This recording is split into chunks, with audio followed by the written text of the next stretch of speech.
So kani nga solving sa footing na pud ni siya. Sa footing. So pag solve sa to ang ties ba? Ano tong tie wire sa tong matting pila bakal magamit o kuan tawag niya. Pila bakal magamit o sige tawag niya. Siminto na.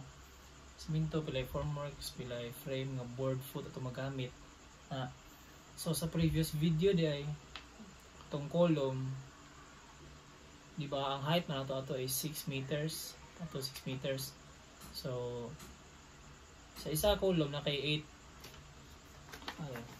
So sa isa ka column na kay 8 kabuk vertical bars, di ba?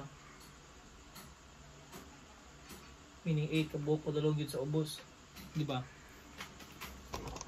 Meaning 8 kabuk, so i-times na nimo per column og 6. Pila ka buk imong column, kung pila ka buk imong column, i-times na nimo og times 8 di ay 8 ka buk vertical bars para makuha nimong number of pieces. Pila ka buk 12 mm nga 6 meters nga vertical rebars.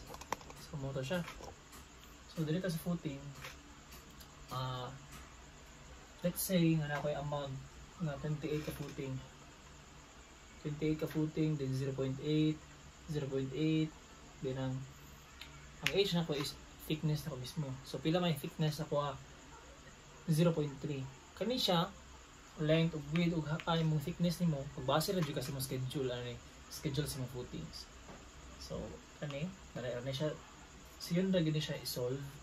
So imagine na to adto to sa atong schedule na pod sa atong matting ana kabalota ato ang footings na ibakal nga 6 kabuk pieces nga nana bakal 6 N1 mattings then 6 pug ka N2 ana. So sa bakal na kay 6 kabuk pieces diri 6 ang pangutan na pila kabuk akong gamiton diri pila ka unsa katas ang nga bakal kay kung mutan-aw kanan niya pakilid ana mo na siya ano di ba na so natay 0.8 meters. Kani siya ang kuan ginanin niya specification is 0.2 meters. Now aha mo kung nakabalo ana.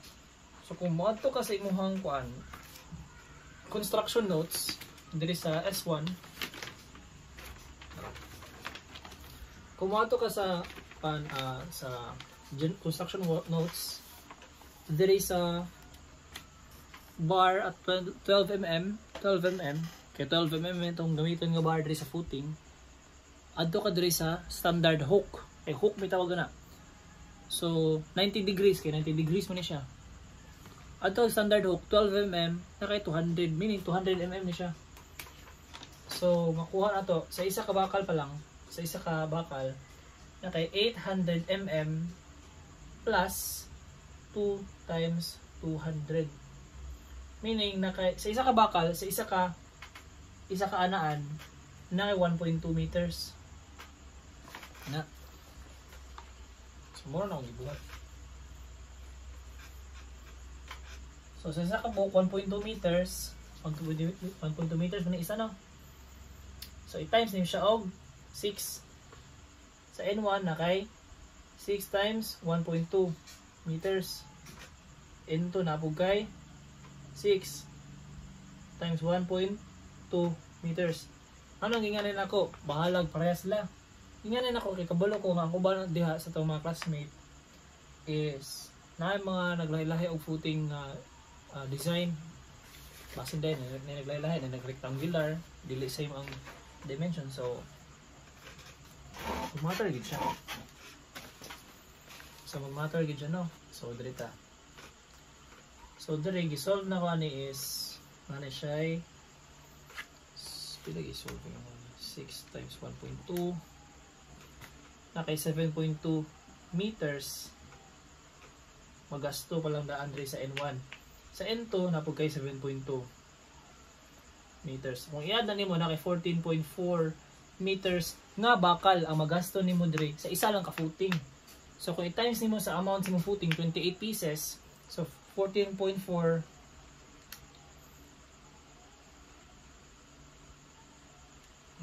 7.2 times 2. 7.2 times 2 times 28 pieces. Na kay 400, kung i-times mo siya sa imong amount, 28, na kay makuha nga 403.2 meters nga bakal rebar. Total length na gininiya. Now, pila man ka pieces, pila man ka 6 meter rebars ang imong paliton para ma-accommodate ni nga length nga magasto para lang sa imong matting. So, ang buhatan nimo is i-divide mo siya 6. So, 403.2 divided by 6. Okay? 68. 68. Kung nagay decimal, round up na dito. Ay dili makapalit og kaning minudo-minudo nga kinatingan sa atong market dire. 6 meters gyud siya perminti. 6 meters ang length nga available gid, readily available sa atong market. Although available mga 7.5 na 3, pero kana siya magpabuhat na kaana nga length. So kani lang. So meaning na kay 68 pieces of 12 mm nga diameter.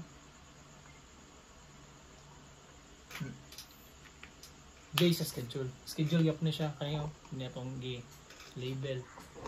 Base gyud pa na siya sa schedule. So muna siya no. Na-solve na tong rebar. Balik dito rin. Kani siya diri. Iba naman ay mga intersections. Kada isa maghigot ang pagbakal dia, higot ug bakal. Higot. So meaning 6 times 6 na kay 36 kabuk hikotanan. Unsa man hikotanan? Ties. Time man ka, diba? Maghigot man ka. So, para ma-solve na tong GI tie wire,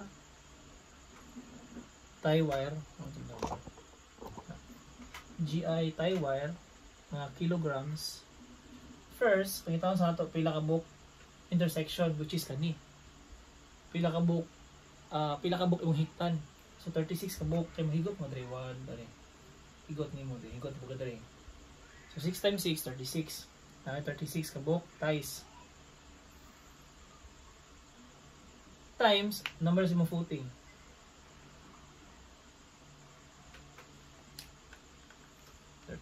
times 28 1008 ties.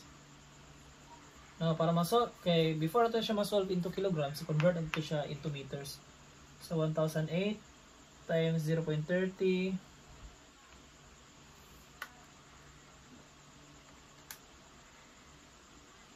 kay 302.4. So kani siya ang 0.3. Sa kada isa daw kahikutan, 30 cm mo magamit or 0.30 meters. Sa isang kahikutan lang. So kani nga ties na kay 302.4 meters nga alambre. Ang katasod sa mga alambre magasto. So para ma-convert na siya into kilograms, 302.4 divided by 53. Base ni siya sa libro. So na kay 5.70 kilograms. Kilograms. Kg na. Sa katong column nga video nako kay round up man ako to no. Kato. I-round up na ko to kay maghigot daghan mo gud giround up ako to kay dapat mo gud tay mga hiktanan diri ganyo diri sa anchorage na tapot mo kadaghan taputan daghan kag hiktanan ba diri nga area wala na ko ground up yung ano kanila man atong gyang gisolve kay kung mag-connect ka sa column na solve man nato daan dito sa kwan sa kung mag-connect ka sa column ang number of ties dito gisolve man nato daan gi-round up naman nato. So as is lang sa ni.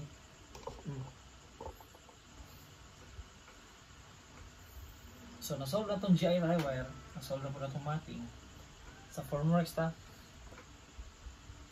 So sa formworks perimeter gyapon ta So formula sa perimeter is 2 plus a plus b plus 0.20. So na-explain lang ako siya sa column na solving.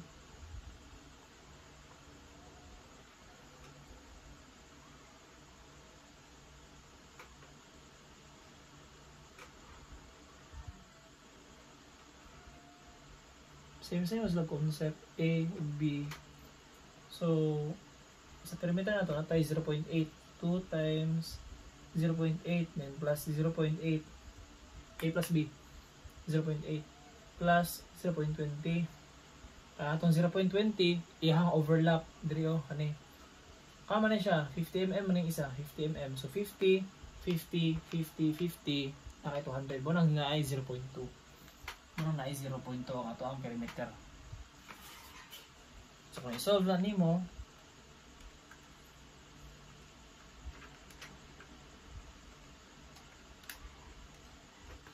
nakay perimeter value nga 3.4 meters. So 3.4 meters masolve na to atong area para makuha na to ang formworks na to o ganing pilay usa ka taso ang frame atong kailangan. So sa area para ma-solve ni siya, area times area dai kay perimeter times sa ito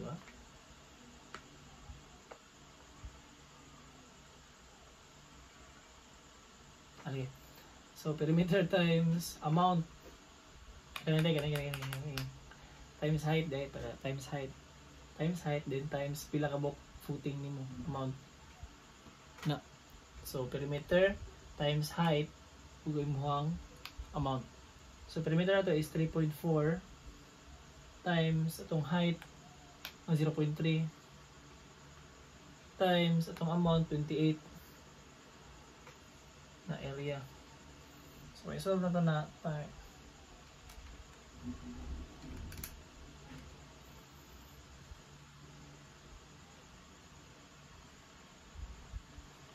28.56 ang imong area.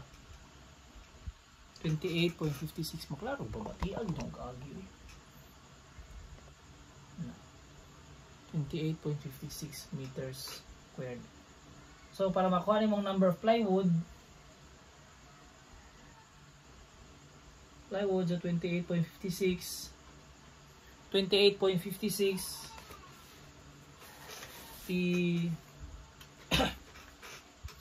i-divide na nimo og 2.88 base sa libro.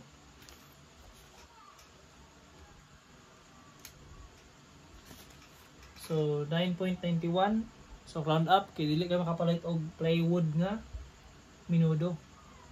So 10 pieces. Then para makuha to ang frame na to, unsa ta sa frame na tong kailangan para lang ani is 10 pieces sa plywood. 10 pieces of plywood times 29.67. So like 296. Mali na ko kuha nito. 10 times 29.67. 296.7 board foot. So wala ko giran up i-foot na siya. O man siya na ngayon og kaning pilang pieces. Kuha naman siya length, total length. So 296.7. Ano lang. So makuha natong plywood frame. Plywood frame, ano pa kailangan? Volume. So sa volume, basic na kayo. Volume is equals to length times width times height then times imuhang amount. Pila mo footings nimo. So length times width times height 0.8 times 0.8 times 0.3 times amount. Mora na imuhang bahaton sa sa volume. 0.8 squared then times 0.3. Ano 0.3 ha? Thickness ni siya. Nanay siya sa atong schedule.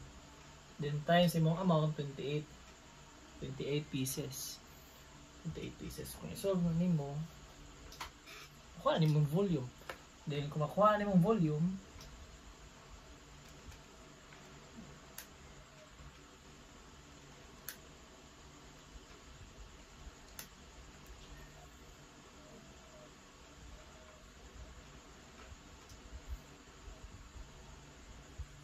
kung makuha mo volume, makakuha na ka sa cement, sand, and gravel.